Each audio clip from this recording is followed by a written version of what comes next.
Hey guys, I'm Akasha, and as you guys all know, my project is Expedition 48. Just a brief rundown about Expedition 48 is that it is going to be a responsive website that allows the user to track their travels with a journal entry type format, and then also allow the user to plan their road trips as well. While during this class so far, I have created multiple versions and drafts of my proof of concept, along with user testing and interviewing potential target audience members.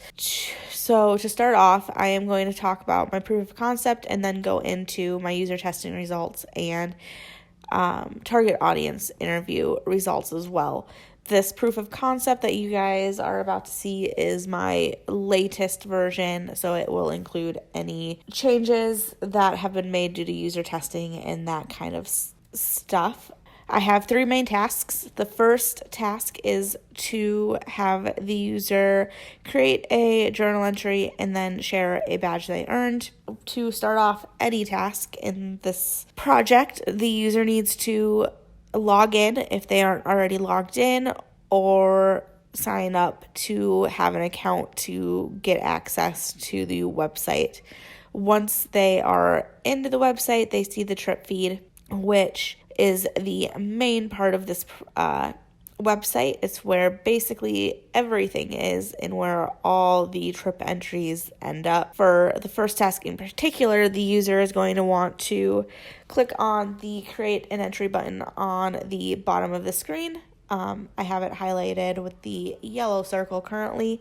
Once the user clicks on that, they are into the creating an entry portion of this task. The first part of this is to give your trip a title and your trip duration, and then just hit the next step button. And from here, you are basically just following the steps provided on screen. So in the next step in particular, the user is uploading a trip cover photo if they want to. They don't have to, hence why I have the skip option underneath the actual button. The next step is within the actual bulk of creating a journal entry. The user is going to be adding a location post. And so once they click on that button, they're brought into a section that allows them to click on their location of choice. I have it set up currently for current location, road trips, and then nearby locations. Once they've picked their location, they can hit the next button, and they're brought into a screen that they can upload images, videos, give the location a rating, and then also talk about what they did there. And then they can save the location post, and they're brought back to the main section of creating an entry. And from here, they can either add another location post for that day, they can add a new day, and then add a location post, whatever they need to do. They can also save their post to edit it later, or they can publish their trip. And once they publish their trip, they're always able to go in and edit it at any given time. Once they've published the trip, though, if they have done something to earn them a badge, a thing will pop up saying that they've earned a badge with the badge image, title, and then description. The user can share the badge or just kind of click OK and ignore it. Either way, it's going to show up on their user profile later. And then the end result for this task is for the user to have a final kind of journal entry that someone can go in and read and like locations from. And then for task 2, it's pretty basic but an important task. The user needs to be able to go through the trip feed, select a post to read, and like locations within that trip to use during the road trip planning. So like I said, the user will need to be logged in, and they're on the trip feed page once logged in, and they have 2 options. So they can either click on the heart in the upper corner of the trip to like all the locations in that trip, or they can click into the trip itself and read through it and select individual locations to use for their road trip planning, or just to go back to see, hey, this location looks interesting, or whatever they want to do for liking that location, basically. And then the final task is for the user to create a road trip that they can use later on. So once you're logged in and on the trip feed page, you will need to click on the little planner icon on the bottom. I named it planner because road trip is a longer word and doesn't fit nicely down there. So I'm trying to think of words I could use if I keep the words in my nav bar. Anyways, once that button is clicked, they are taken to the road trip creation page. This first page, the user just needs to input their start and end point, and then they can enter a number of days if they so please. If they enter a number of days, the road trip will be broken down evenly throughout those days. Otherwise, if they don't, it'll give the user just a kind of overall, this is what it looks like if you do this trip in one day, which then the user can decide if they want to do it in one day or not on their own. Once they hit the Go Now button, they are taken to the Select Your Location screen. In this screen, I have it broken down to liked locations, nearby locations, and then recommended locations. The liked locations are going to be those locations that the user liked during task 2. And then the recommended locations are going to be locations that are using that rating system that I included in task 1 when the user creates their location post. The user from the screen can select multiple locations, and once they've selected the locations that they like, they can hit the Save Stop button and be taken to the next screen. The next screen basically is going to be an overview of all the locations on the map, so the user can get a general idea of what the locations of these places look like. Once the user is happy with that, they can hit the Continue to Route button, and from there the user is given their route, and they can either save the trip from this screen, or they can click the bottom button in the right hand corner, and it opens up a screen that has the directions, and they can save the trip from the screen as well. So, like I said, that proof of concept was the final version.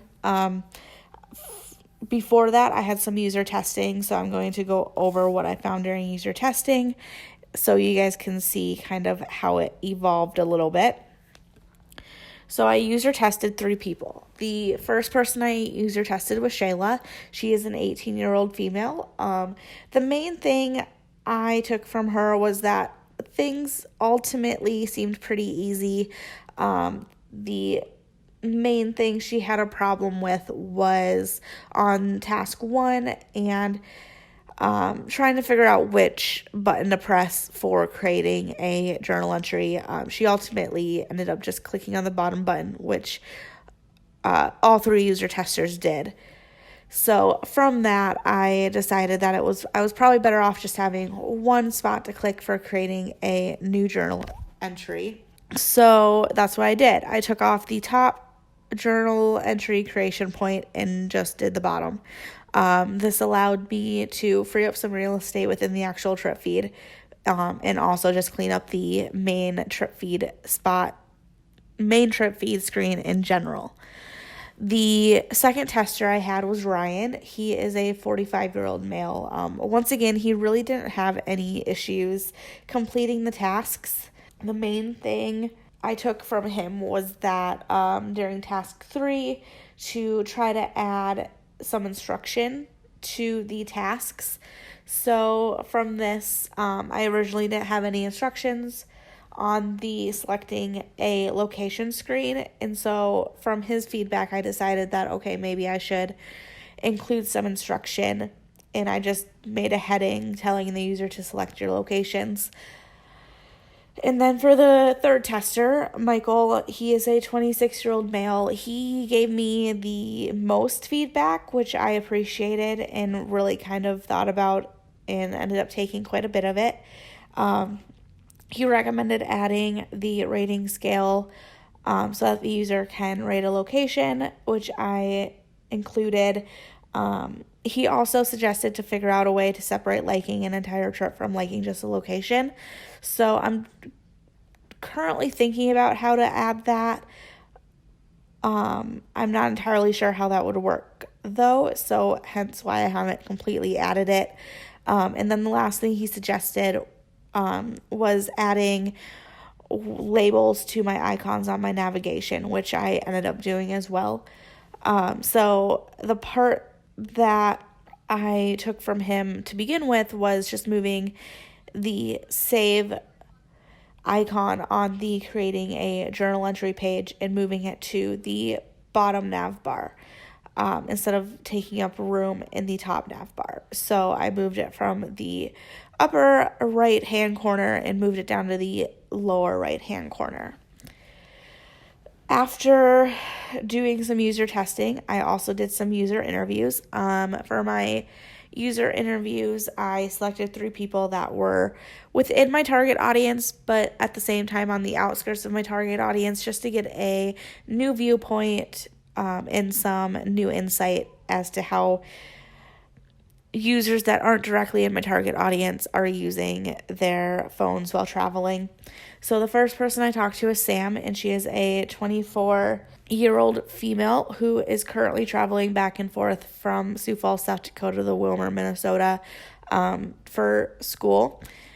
So while interviewing Sam, I found that she prefers to use the web browser on her phone versus an app, which I found that with all 3 people I interviewed, which was actually kind of interesting and not expected. Her reasoning for this is that it can sometimes be difficult to find what she's looking for on an app, where on a website she knows exactly where to find something. For this instance, she was talking about Facebook. Secondly, I found that Sam tends to travel mainly for leisure, but right now with her schooling being in Willmar and her working in Sioux Falls, she's traveling back and forth almost every weekend. And so she's often using her phone for GPS and to keep updated on the weather. So she likes using apps like Maps, the NOAA, AccuWeather, and CalOland, which is a local weather station app and website. She said she's using these apps regularly because she doesn't want to get stuck in the middle of nowhere, which makes complete sense being in South Dakota, especially during the winter time. Finally, when I asked her how she's currently documenting her trips, she said she's using Instagram, Facebook, and Snapchat, which I found to be a common denominator with all 3 people that I talked to as well. She also said that she's willing to try out new apps to document her travels, which is a good thing. The second person I talked to is Heather. She is 54, currently located in Brookings, South Dakota, and is the director of the Brookings Arts Council. She also said that she prefers to use the web browser over an app, and she basically said the same thing as Sam, that there tends to be more options for things than there is on a mobile app. She said that when it comes to traveling, she used to travel a lot for work, but that was before smartphones. She now tends to travel just more for leisure because of flexibility and there's less stress for timelines. She said that while traveling, she tends to only use her phone about 50% of the time while on trips. That time includes looking for places to eat, stops to see, etc. The main app she uses while traveling is TripAdvisor. She said that it's her best friend and she loves the reviews by people. When I asked her about what she would want in a travel app, she said that she would love a combo of Instagram and Maps that pinpoints the local spots, and also something that could create a hashtag to build a community, which I found really interesting and kind of a good point because there's really not something that is a combo of those 2 things currently. And then the last person I talked to is Amanda. She is a 31-year-old female living in Sioux Falls and is currently the owner of a local game store called the Game Chest. She said that she tends to go back and forth between using a web browser and an app. She said that she generally will use her web browser the most outside of her core apps. And when I asked her about her core apps, she said that Facebook, Instagram, pretty much the social media apps are what she would consider her core apps. Anything else she's using the web browser for, so anything that involves Google searching or just reading documents, that kind of stuff. She said that when it comes to traveling, she doesn't travel as much anymore as she used to. And when she does, it's mainly just to see family or to do business. While traveling, though, she says she's constantly on her phone using Facebook and Instagram to run the game chess social media presence while she's not there. She also said that she's using her personal Instagram to document her travel when she gets to travel for fun. So from these 3 users, I found that they all 3 are using web browsers, but then they're also using Instagram and Facebook to document their trips, which is something to keep in mind later on. So then I have just my document links that you guys can click on to view if you're interested in them. And then my journal link is there as well. And that is all I have for you. Thank you.